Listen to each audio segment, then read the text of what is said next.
This is the Injury Report, presented by NYU Langone Health. Knicks star OG Anunoby left February 1st lost to the Lakers with a right foot sprain. On Friday, coach Tom Thibodeau said OG has participated in parts of practice and is moving well. But let's dive into this injury a little more with Dr. Kirk Campbell, who is an orthopedic surgeon at NYU Langone. Dr. Campbell, thank you so much for joining us. Thank you so much for having me. Happy to be here. So let's first take a quick look at that injury, exactly when it happened to OG. So fantastic question. Knicks have been on a really good run as far as a very important player. What we saw in the highlight that you just showed is that he had a non-contact injury to that right foot. As you can see, when he caught the ball, he's going to step, and it looks like he just sprained, the foot. The big concern there initially was a possible Achilles injury, but fortunately, able to see that he was able to walk off the court, which is fantastic news for the team. Absolutely. I think a lot of people were worried that was Achilles. So a foot sprain sounds a little bit better. So what would the typical recovery timeline be for a foot sprain? So that all is based on the type of foot sprain that he has. There are three different types of foot sprains that you have. You have a mild sprain, which is like a grade 1 injury, anywhere from 2 to 4 weeks in terms of recovery of a typical person. You have a little moderate grade 2 injuries, could be a little bit longer, and grade 3 injuries. And what a sprain is, these are injuries to the ligaments that stabilize your foot. The foot is a very complex, joint, right? It has, about 26 different bones that make it up. So the ligaments play a critical role.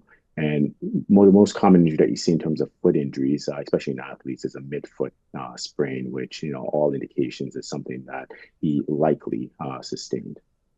So what is OG doing behind the scenes to get back on the court in terms of recovery and rehab? He's going through a lot of, rehab right now. The first stage is you make sure you're controlling pain and swelling, anti-inflammatories, you're icing. They're using all of the different modalities, that they have.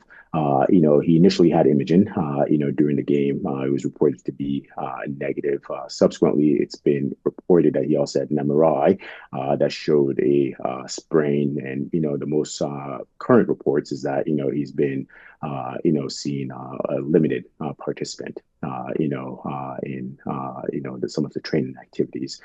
So those are the things that we typically look for prior to getting people back, on the court. Speaking of getting him back on the court, the Knicks have a huge game against the Celtics on Saturday night.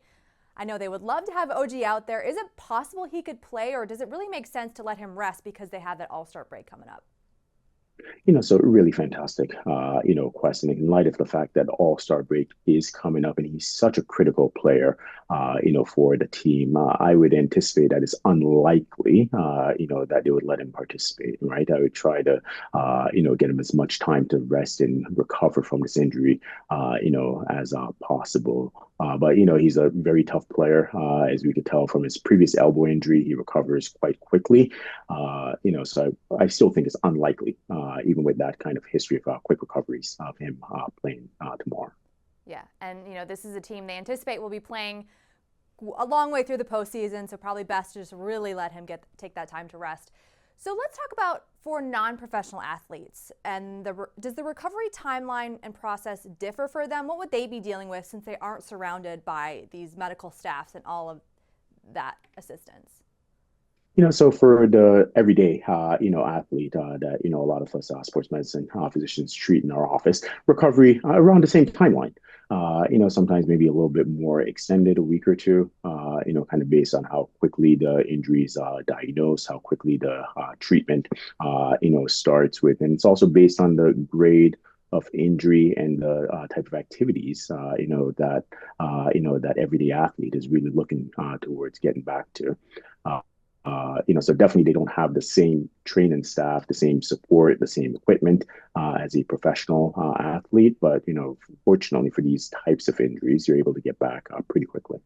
Well, that's good news for non-professional athletes, but also OG Anunoby. Dr. Campbell, thank you so much for taking the time this afternoon. Hey, thank you so much for having me. It's a pleasure being here.